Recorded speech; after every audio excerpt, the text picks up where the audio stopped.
3장. 다윗이 헤브론에서 낳은 아들들은 이러하니 맏아들은 암논이라. 이스라엘 여인 아히노함의 소생이요 둘째는 다니엘이라. 갈멜 여인 아비가일의 소생이요 셋째는 압살롬이라. 구슬왕 달메의 딸 마아가의 아들이요 넷째는 아도니아라. 학깃의 아들이요 다섯째는 스바데라. 아비달의 소생이요 여섯째는 이드람이라. 다윗의 아내 에글라의 소생이니 이 여섯은 헤브론에서 나왔더라.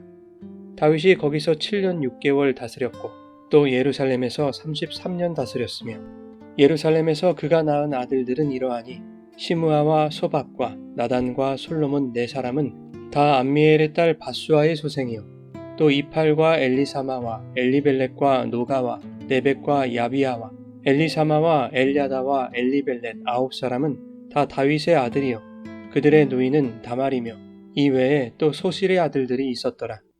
솔로몬의 아들은 르호보암이요 그의 아들은 아비야요 그의 아들은 아사요 그의 아들은 여호사밧이요 그의 아들은 요람이요 그의 아들은 아하시야요 그의 아들은 요아스요 그의 아들은 아마샤요 그의 아들은 아사랴요 그의 아들은 요담이요 그의 아들은 아하스요 그의 아들은 히스기야요 그의 아들은 므낫세요 그의 아들은 아몬이요 그의 아들은 요시야이며 요시야의 아들들은 맏아들 요하난과 둘째 여호야김과 셋째 시드기야와 넷째 살룸이요 여호야김의 아들들은 그의 아들 여고냐 그의 아들 시드기야요 사로잡혀간 여고냐의 아들들은 그의 아들 스알디엘과 말기람과 브다야와 세낫살과 여가랴와 호사마와 느다랴요 느다랴의 아들들은 스룹바벨과 시므이요 스룹바벨의 아들은 무술람과 하나냐와 그의 매제 슬로밋과 또 하수바와 오헬과 베레갸와 하사랴와 유삽헤셋 5사람이요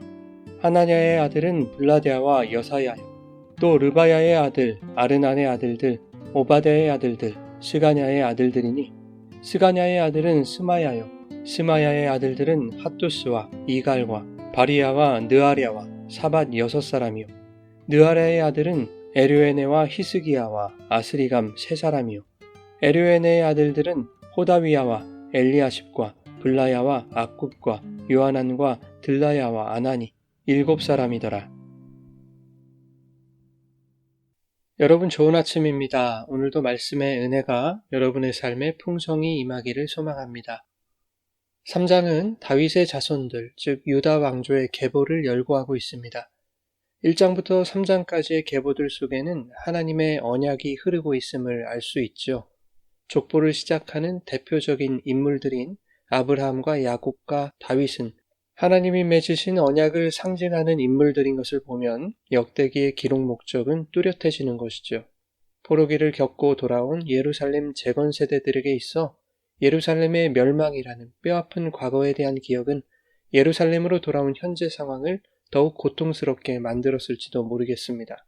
어디서부터 어떻게 시작해야 할지, 예루살렘의 회복은 가능하기는 한 것인지, 막막하고 불가능해 보이는 그들의 현실 속에서 의지할 수 있는 유일한 것이 있다면 그것은 하나님이 그들의 조상들에게 약속하신 언약이었을 것입니다.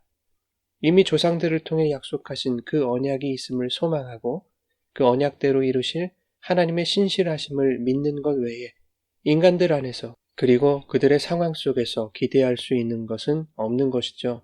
아직 불투명한 현실을 살고 있지만 불가능한 인간에게서 방법을 찾을 수 없다는 그 한계와 절망에서 벗어날 수 있는 것은 이미 하나님이 약속하신 당신의 언약대로 하나님이 이루실 것임을 믿는 것뿐이었을 것입니다. 그 하나님의 언약을 소망하고 언약을 이루실 하나님에 대한 믿음을 요청하는 것이 역대기에서 족보를 열거하고 있는 중요한 목적 중 하나라고 할 수 있는 것이죠.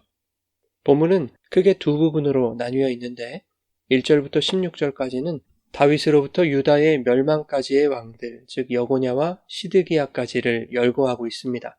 그리고 17절부터 마지막까지는 바벨론으로 사로잡혀간 여고냐, 즉 여호야긴의 자손들이 열거되고 있습니다. 다시 말해서 본문은 다윗으로부터 바벨론 포로기 이전의 족보와 포로기 이후의 족보를 기록하고 있는 것인데 이것이 의미하는 것은 유다의 멸망 이후에도 이 계보가 끊어지지 않고 이어지고 있다는 것을 말하고 있는 것이죠.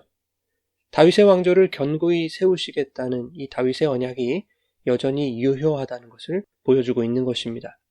그런가 하면 포로기 이후 세대들에 있어서 17절 이하의 여고냐의 후손들의 이름들은 낯설지 않았을 것입니다.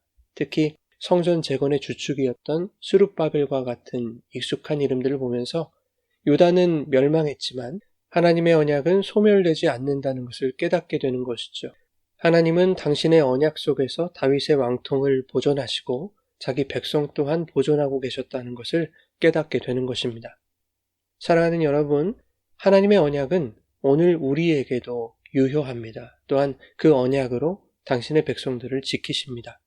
하나님의 영원 속에서 그리스도를 통한 택하신 자들의 구원을 이미 약속하신 대로 하나님은 십자가를 통해 성도의 구원을 이루셨습니다. 하지만 오늘 우리는 현실 속에서 수많은 실패와 아픔을 겪습니다. 그 고통과 한계를 극복할 수 있는 힘은 오직 그리스도를 믿는 자들을 구원하시겠다는 하나님의 언약을 믿는 것이고 아직 도래하지 않은 그 구원의 날이 반드시 찾아올 것을 소망하는 것에 달려 있습니다.